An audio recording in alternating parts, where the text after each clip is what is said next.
ala muhammadin wassalatu wassalamu ala asyrofil anbiya'i wal mursalin sayyidina Muhammadin wa ala alihi washabihi ajma'in amma ba'du.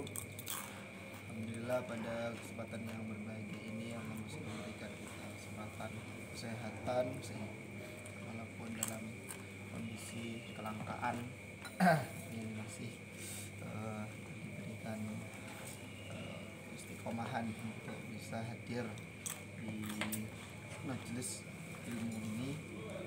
Mari kita buka dengan bersama membaca basmalah. Bismillahirrahmanirrahim. Kepada Ustaz Salim kami persilakan. Bismillahirrahmanirrahim. Assalamualaikum warahmatullahi wabarakatuh. Waalaikumsalam. Alhamdulillah, wassalatu wassalamu ala Rasulillah Sayyidina Muhammad ibn Abdullah wa ala alihi wa sahbihi wa man la haula wa la quwwata illa billah wa ba'du. Para jamaah salat subuh yang dimuliakan Allah, alhamdulillah pagi ini Allah memberi sehat dan sempat pada kita untuk bisa melaksanakan salat subuh berjamaah. Mudah-mudahan kita semua hari ini barokah, hari ini istiqomah, hari ini sehat oleh Allah Subhanahu wa taala. Para jamaah yang dimuliakan Allah, ada penjelasan di kitab Kasyifatus Saja, syarah dari kitab Sulam Safinah yang ditulis oleh Syekh Nawawi Al-Bantani. Bismillahirrahmanirrahim. Qauluhu sallallahu alaihi wasallam, dawuh kanjeng Nabi Muhammad sallallahu alaihi wasallam, man qala la ilaha illallah salasa marrat fi yaumihi kanat lahu kafaratun li kulli dzambin asabahu fi dzalikal yaum. Sapa wong sing maca kalimat tauhid la ilaha illallah 3 kali di setiap harinya, maka dia akan dibebaskan dari setiap dosa yang menimpanya di hari itu. Amin. Iki kalimat la ilaha illallah diwaca oleh Ustaz Ilham ping 3 cuma mari salat. Teruskan. Ini sudah lumayan, tapi iso menghapus dosa sak menukai. Wa qala Suhaimi afdhalul asya al iman, paling utamane perkara niku iman wa huwa qalbi, njero ati. Wa afdhalul kalam kalamullah wa afdhalul Qur'an. Wa afdhalul Qur'an wa afdhalul kalam ba'dahu la ilaha illallah. Ucapan yang paling baik setelah kalimat setelah ayat Al-Qur'an adalah la ilaha illallah. Coba niki penjelasannya sedikit sekali. Kalau pengen menjelaskan tentang balik, saya kemarin menjelaskan di Al-Alimah berbarengan dengan ulang tahun anak saya yang ke-7. Di usia 7 itu usia yang ternyata disebutkan di dalam beberapa hadis dan kitab terkait dengan usia 7. Fi bayani bulughil murahiq wal mu'asir. Jadi menerangkan usia balik dalam masa remaja. Murahiq itu remaja mendekati dewasa. Berarti wis kok gede arek. Alamatul buluk salasun. Tandane wong balik niku 3, fi haqqil unsa wa isnan fi haqqil dzakar. Di perempuan itu 2 dan laki-laki itu 1. Wa tamami 15 sanah. Ahaduha tamamu 15 sanah. Jadi salah satunya adalah sempurnanya usia 15 komariah di tahun komariah 15 tahun. Fi dzukur fi dzakari wal unsa. Jadi sempurnanya usia balik itu para jamaah itu ada di angka 15 tahun. Kita ulang tahun nih anak itu biasanya kan yang spesial 17. Nah, ternyata ini yang lebih bermakna sebetulnya 15, karena 15 itu adalah paling sempurnanya usia balik. Artinya kalau anak laki-laki di sini ada ihtilam, mimpi basah. Wong lanang arek cilik mimpi basah. Gurung umur 11, 12, 13 kok durung mimpi basah, maka dia dianggap sudah balik ketika mencapai umur 15 tahun.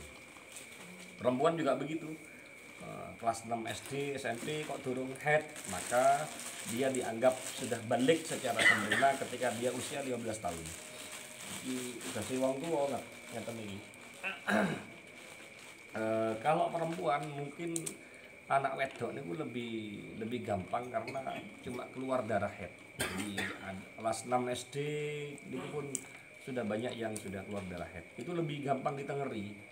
Jadi anak perempuan itu cenderung panik kalau misalnya ada sesuatu yang belum pernah dilakoni kok wis metu. Mama ini darah apa? Nah, wis biasa panik. Karena yang angel iki anak lanang. Saya kemarin pengajian di Kerandingan itu ada anak kecil yang hadir. Lebih gede teko Zidan itu. SMP kelas 1, saya tanya langsung anak yang datang itu. Dia enggak mimpi. Enggak mimpi. Belum mimpi maksudnya. Jadi bisa saja dia memang belum. Nomor 2, anak laki-laki itu cenderung malu. Lebih malu ngomong nek iku mimpi. Enggak ngerti mimpi apa kan? Makanya kalau dia datang griyo niku nek Roy niku ngomong ngompol. Aku ngompol lah dia.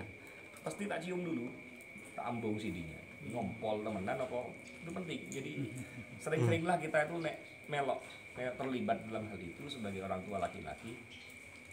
Seringlah nyimak gitu. Jadi pentingnya di situ. Kenapa para jamaah itu penting? Karena usia balik itu cek penting. Ini wonten keterangan yang lumayan bagus.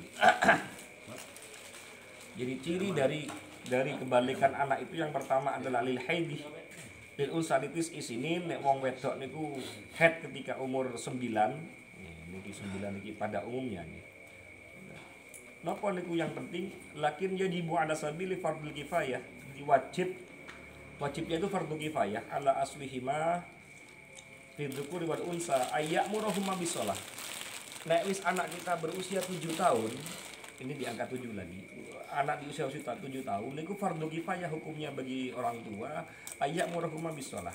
Ngongkon anak salat. Wa ma tatawaqqafu alaihi tawuddu'i wa nahwihi ba'da istikmaliha sab'a sinin. Tapi nek wis usia 7 itu wajib bagi orang tua untuk menyuruh mereka salat. Wa yu'allimahuma lan ngajari. Jadi kewajiban wong tua sanes kewajiban Ustaz Ibnu niki ngajari anak salat. Bukan kewajibannya Ustaz TPQ untuk mengajari anak salat ketika usia 7 tahun. Niki kewajiban orang tua, Pak. Kewajibannya panjenengan. Ayakmu ngongkon iki ngejak bisa, menyuruh bisa. Maka di sini bisa dipahami. Ketika ngejak anak misalnya ke masjid itu juga usia 7 tahun. Wa huma yumayyizu termasuk tamyiz. Tamyiz itu iso bisa makan sendiri, iso minum dhewe, iso cawi dhewe itu tamyiz. Jadi ini kan yang ngejak anak niku ke masjid itu ada batasannya. Minimal 7 tahun aja. Karena mereka sudah paham hal-hal yang gak oleh kali cukup dionoe meneng. Nek sadurunge 7 niku jangan pun dijak ke masjid saja. Nah, karena tidak masuk alasan ditarbiyah dereng, tapi mereka harus dipahami dahulu. Fala yajibul amru idza mayyiz qabla sab'ih niki. Fala yajibul amru gak wajib memerintah iku idza mayyizan qabla sab'ih. Sadurunge umur 7 gak wajib kita menyuruh anak kita ngaji gitu. Bal yusannu, cuma disunahkan. Bal yusannu wa ayyamurahuma aidon. Nah, nanti ngongkon hanya kesunahan saja kalau sebelum umur 7, tapi nek wis 7 setelah 7 maka itu ada kewajiban. Niki lah. Wa yajibu aidon aidribahuma ala tarki dzalik darban ghairu mubarrajin fi asna'il ashir. Lan wajib bagi wong tuwa iku memukul anak setelah usia mendekati angka 10. Di sini ada pertengahan, asna'il ashir. Wis nyedaki angka 10. Ada yang mengatakan ba'da asyri, ketika usia 10, nek wis mati 10, gak gelem dikongkon salat, gak gelem ngongkon ngaji, itu ada kewajiban. Nah, cuma di sini ada menarik di sini. Ini ghairu mubarrij. Jadi gak ngeloroni. Sekiranya memukul itu tidak menyakiti. Tapi nek wong biyen oh nggih, gepuk yo gepuk. Nah, nggih, wong biyen niku memaknai memukul yo. Nek metu rek biar. Gepuk temenan ngoten. Ini termasuk walil mu'allim dan bagi guru. Ini kita narik baik tuh. Niki mungkin saya pun baru tahu ini. Biar nggak diurut ini. Walil mu'allim dan bagi guru. Aidon al-amru la dorba illa bi'idil wali. Gak oleh gepuk kecuali ada izin orang tua. Tapi ternyata wong guru ini nek kepe gepuk kudu izin wong tua. Nah di sini mungkin pentingnya pemasrahan bagi anak. Tapi anak itu dipasrahno nek ngaji dulu. Nah ini penting.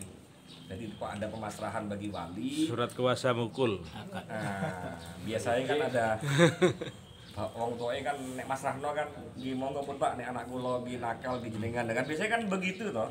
Nah ini masalahnya kalau anak Kak Dimas Rahno ini tidak bebas, orang guru gepuk niku betul bebas. Ini macam beneran salah. Guru niku nek kepengin gepuk ternyata harus izin walinya. Wa mislahu az-zauju, begitu juga seorang suami fi zaujatihi falahul amru la darba illa bi wali. Sedemikian juga seorang suami jika ingin memukul istrinya maka dia juga harus minta izin pada walinya. Masih tak mukul. Nah, ini Masih nikah ya. Iya kan biasanya kan ada permasalahan bang, cale api anakku mesti awakmu yang ngono. Ini wasiwaku wassalati fil amri wad darbi wa hukman niki.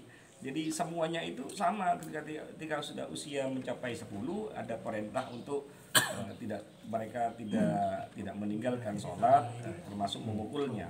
Wa alam annahu yajibu 'alal aba'i wal ummahat 'ala sabili fardhi kifayah ta'limu auladihim at-taharah was-shalah wa sa'ir syara'i. Jadi ada kewajiban bagi orang tua baik ibu ataupun aba. Aba ini bukan hanya ibu tapi juga mbah. Jadi kalau sudah ada kata aba wa ummahat di sini dimaknai jamak maka itu ke atas. Tidak hanya kewajiban seorang ayah tapi juga berlaku pada seorang mbah. Ini berlaku mungkin kadip bapak ya atau bapaknya nggak ono. Maka kewajiban mbah juga. Tadi mbah, abah ini orang-orang yang lebih sepuh di atasnya, Pak D seperti itu. Jadi hukumnya fardhu kifayah mengajari mereka terkait dengan sholat, wudhu dan sebagainya. Ini penting. Penting bagi kita semua untuk memperhatikan. Kenapa para jamaah di sini ada umur 10 sudah ada perintah memukul bagi anak kita? Karena ketika sudah mencapai umur 15 tahun atau mencapai usia balik yang sempurna, anak itu sudah dikena hukum taklif. Taklif itu kena dosa nek gak ngelakoni perintah-perintah mau sholat dan sebagainya. Dan sekali lagi ada apa namanya? Ada hubungan di sini, ada kaitannya terkait dengan dosa adalah wong tua juga milu dosane nek tidak terlibat dalam ini, tidak terlibat dalam memerintah, ngajari anak sholat dan sebagainya, ada peran orang tua dalam hal berdosa di sini. Jadi wong tua yang bilang dosa nek membiarkan ada pembiaran anaknya gak diajari sembahyang, gak dipasrahno ngaji misalnya dan sebagainya, orang tua mendapatkan keterlibatan dosa dalam hal ini. Syekh Asy-Sya'rawi Al-Mutawalli di tafsirnya itu nafsiri ayat di surah Kahfi itu wa kana abuhuma sholihan, kisah surah Kahfi itu niku ngeten.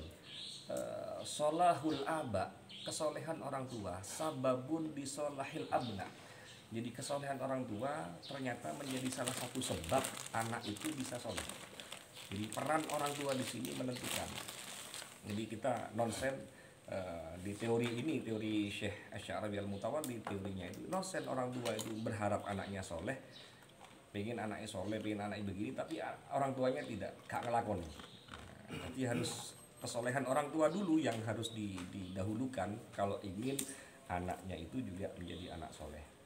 Termasuk di sini abah ini termasuk mbah. Nah, jadi mungkin mbahnya juga soleh, maka bisa jadi cucu-cucunya juga soleh.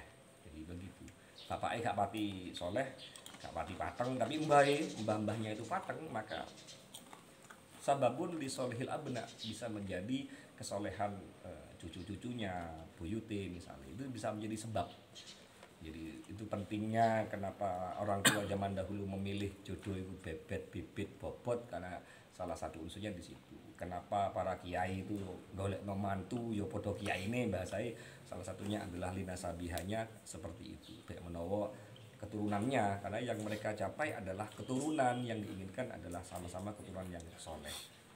Jadi itu para jamaah penyebab kenapa kita memperhatikan usia balik anak kita agar anak kita itu sudah siap ketika mereka sudah mencapai usia 15 tahun, maka itu sudah terkena hukum taklif, wajib dan bahkan berdosa kalau meninggalkan kewajiban-kewajiban seperti sholat dan sebagainya. Wallahu a'lam bishawab. Assalamualaikum warahmatullahi wabarakatuh.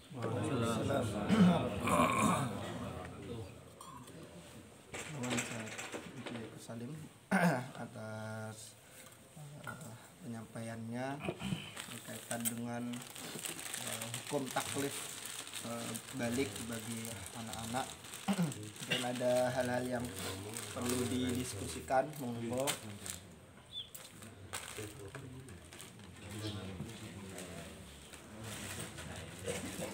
Selamat. Kalau saya nggak mau tanya, hanya mikir itu begini ya. Penjelasan kemarin tuh ada penjelasan yang pernah saya dengar. Kemarin, bukan tadi. Bukan kemarin, maksudnya kan kemarin kan jamak ya. Bukan tekone kemarin bisa enggak? Bukan. Nah, dengar. Salah Pak Yon ini juga. Sama Pak Ibnu juga salah.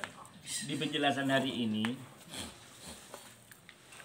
lek wong tuane begini, anaknya pasti akan jadi begini yang hari ini. Yang tadi penjelasan yang tadi. Kalau yang sebelum-sebelumnya dicontohkan ada anak, kalau nggak salah Fir'aun istilahnya, kalau nggak salah itu yang dijelasin itu anak yang dibesarkan oleh seorang Fir'aun tapi kok jadi wong alim. Itu bagaimana Pak Ji penjelasannya? Kok ada dua penjelasan yang beda gitu.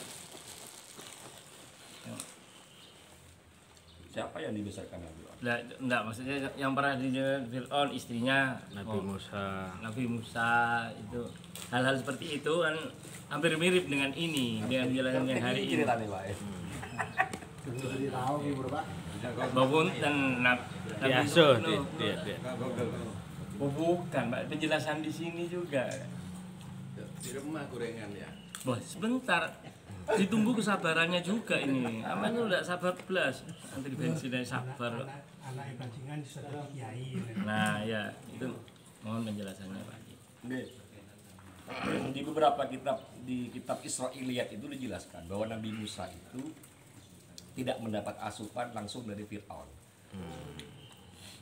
Jadi Allah menjaganya Fir'aun dari kesucian, Allah menjaga Nabi Musa dari kesucian seperti itu.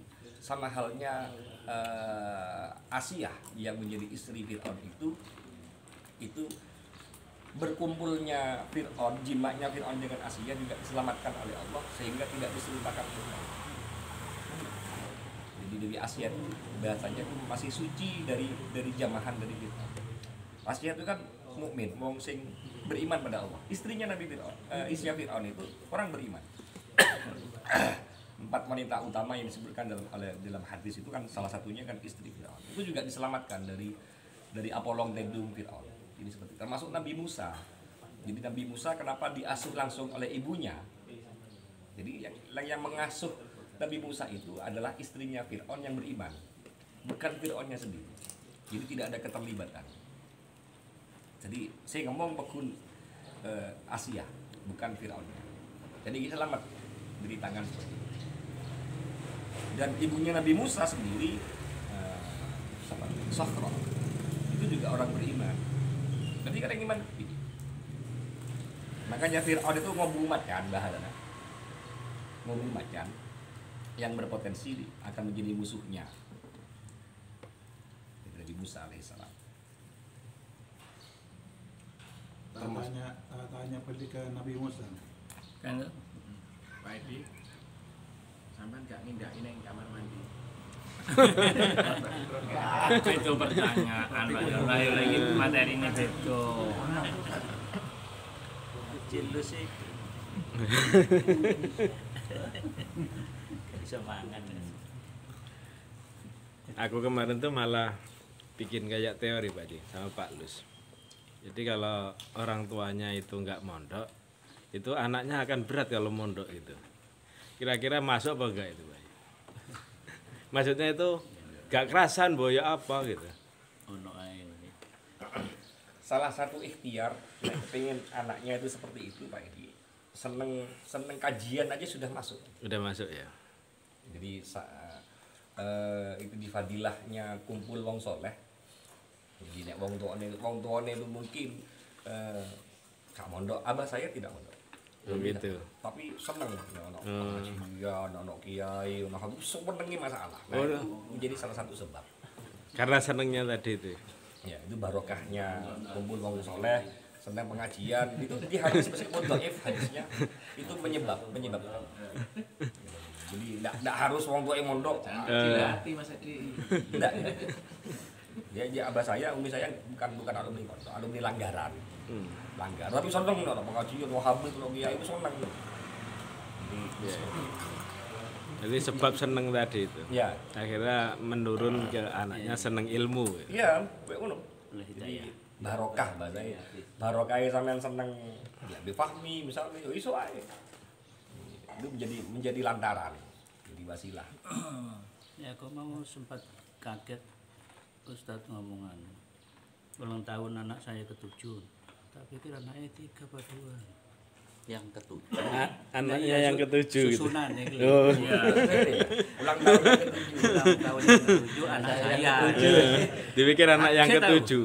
7 senti. Tapi kalau Ulang tahun Pak Haji, RI itu loh. Ulang tahun ke 80 Republik Indonesia. Bukan ulang tahun Indonesia ke 80. Indonesia tetap satu. Kalau gitu nanti Indonesia bertambah-tambah terus tiap tahun. Anu bahasanya pakai DM ya, DM. Apa dia? Apa ya? Diterangkan menerangkan. Oh DM. Iya. DMMD Mahmud, DMMD. Bukan DM itu. Bukan. MD. Apa istilahnya, Pak? Ada Susunan kaitannya. subjek objek predikat, Pak. Ya itu yang benar. Tidak ada kaitannya dengan DM. Terbalik dan Ya, membalik. itu aneksi atau kompositum. Tahu nggak dijelaskan? Loh Pak Yon. Kalau istilah orang Jawa itu apa itu juga masuk juga itu. Napa? Istilah kacang Menurut lanjaran. nurut lanjaran itu apa? Anak bisa nurut kelakuan orang tua juga itu pengaruh tidak itu? Tergantung Pak Yon. Kalau kullu maulidin yuladu alal fitrah. Setiap anak dilahirkan suci. Fa abawaihi. Nah, di situ maka ada peran orang tua yang menyebabkan anak itu yasiluha apa binasurunahu. Jadi yang menyebabkan anaknya itu di situ bahasanya kan agama itu. Majusi, Nasrani itu fa abawaihi, orang tuanya. Maka di situ ada potensi Pak Yon. Ada potensi. Gila Pak Yan, wis teko Pak Yan. Ngamen dan diet mau aman. Ayo, tergantung nulis Pak Yon. Nulis api sudah diri api. Ngono Pak Mat. Makasih ya Pak. Wis, mantep ini. Bismillahirrahmanirrahim. Monggo. Ustaz Kun bisa bantu penjelasannya Pak Yon. Kacang nopo lanjaran. Lanjaran politik kacang. Ini kacang ini dulu. Monggo Haji. Sebenarnya kacang orang jalan-jalan. Ade.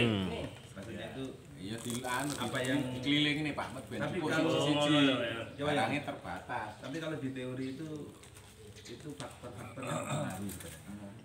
Nah, faktor yang mempengaruhi itu banyak. Paling besar Nah, siapa? salah satunya adalah lingkungan keluarga itu yang paling punya pengaruh kuat ya, pengaruh. Karena tapi ini kajian Muhammad Syed itu teori ya, teori komunikasi itu ada teori efek.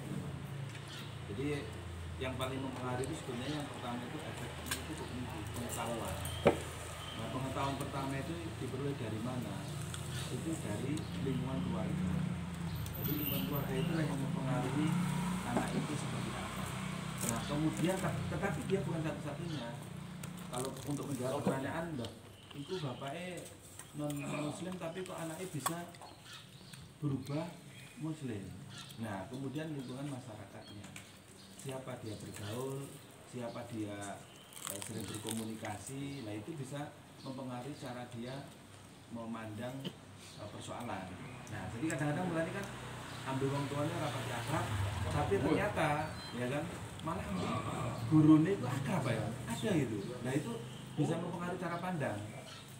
Nah itu yang lingkungan masyarakat. Kemudian yang kedua itu efeknya itu afektif. Itu sifatnya yang kedua itu ini pengaruh juga ini. Mempengaruhi penjelasan. Jadi yang pertama itu pengetahuan. Yang kedua itu sikap. Jadi perilaku kita sehari-hari itu bisa mempengaruhi orang untuk memilih. Gitu ya. Jadi misalnya, nah kesimpulannya adalah orang tua memang lingkungan keluarga itu punya pengaruh kuat untuk menjadikan seseorang itu seperti apa. Tadi ya, misalnya kacang tidak meninggal lantaran itu betul. Tetapi dia bukan satu-satunya. Buktinya apa? Yaitu tadi ada lingkungan lain yang bisa mempengaruhi orang untuk tidak sama dengan keyakinannya orang tua. Nah itu mungkin dalam konteks istilah di agama ada hidayah dia. Tetapi prosesnya itu bisa dibaca. Dia sering berkomunikasi dengan siapa. Nah jangan-jangan dia akan nyaman berkomunikasi dengan orang lain dibandingkan orang tuanya. Itu bisa Pak. Orang tuanya bisa broken home dan lain sebagainya itu, nah dia pelarian. Nah ketika dia melakukan pelarian itu banyak kisah-kisah mu'alaf itu berangkat dari situasi orang tua yang kurang nyaman gitu loh. Akhirnya dia mendapatkan pengaruh justru dari sahabat dekatnya. Nah itu beberapa contoh bisa menjelaskan. Artinya faktor utama itu keluarga yang mempengaruhi perilaku anaknya, tetapi dia bukan satu-satunya gitu. Ada pengaruh lain yaitu lingkungan masyarakatnya itu, atau lingkungan temannya atau sejawatnya, atau bisa juga kerabatnya yang lain gitu ya.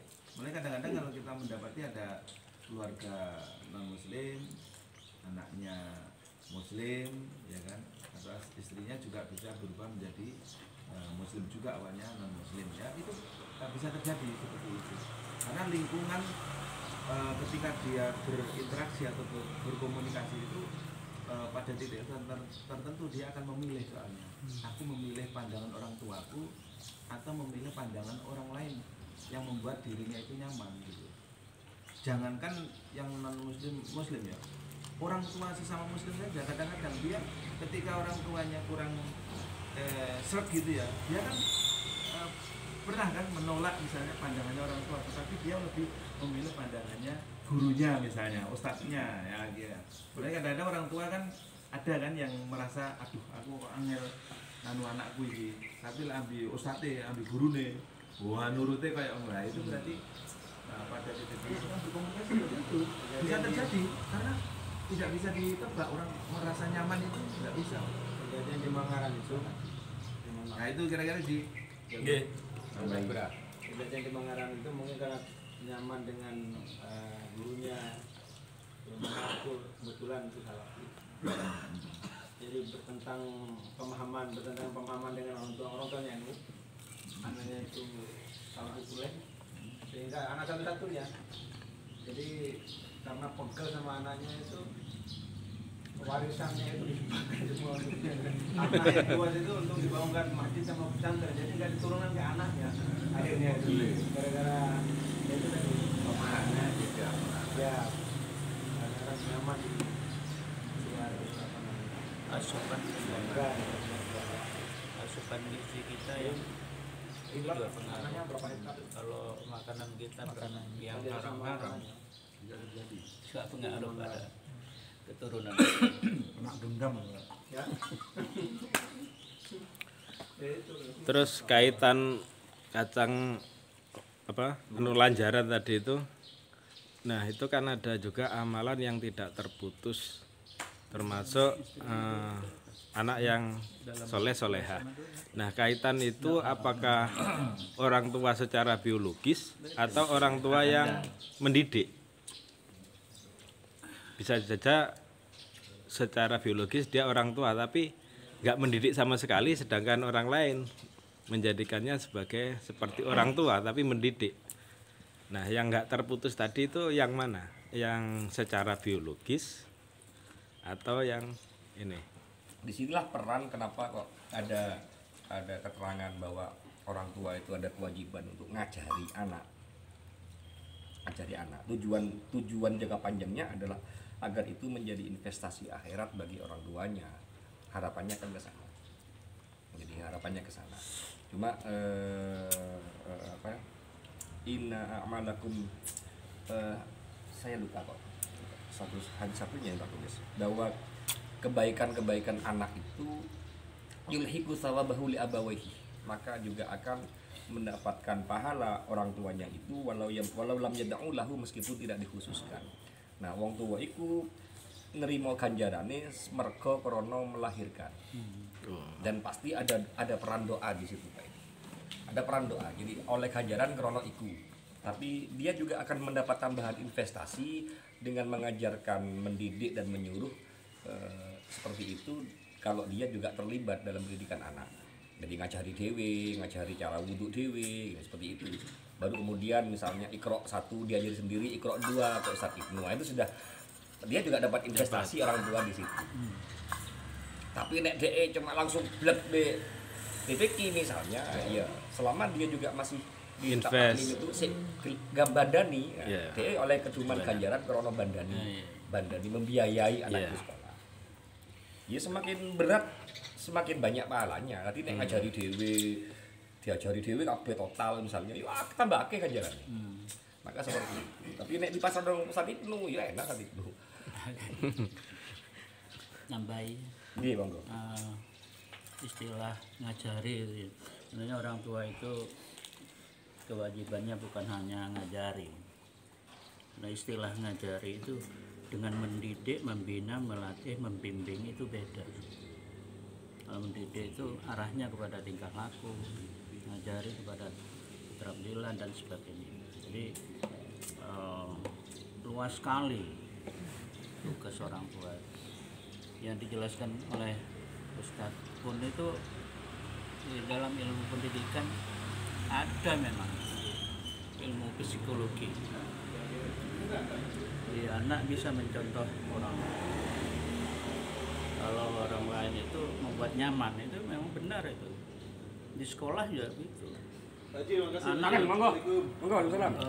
bisa lebih patuh pada gurunya, karena di situ ada punishment, ada penilaian, ada pembinaan, pengajaran, pendidikan, pelatihan dan sebagainya. Sehingga orang tua bisa dikalahkan oleh guru, karena guru menerapkan itu tadi, mendidik, melatih, membina, membimbing, dan sebagainya. Jadi orang tua itu sebenarnya berat. Kalau sudah diserahkan pada ustadznya atau guru, pahalanya itu tadi. Pada gurunya. Hanya beruntung jadi ustadz dan guru ya, karena makin banyak muridnya makin banyak pahala kita. Hanya saya pernah dituturi seorang kiai, guru saya, bahwa menjadi guru, menjadi ustadz itu sudah jaminan untuk menjadi membangun jalan ke surga. Karena apa? Ilmunya kalau diamalkan oleh muridnya, jalan terus sama. MLM ya. Salah satu jalan untuk menuju surga.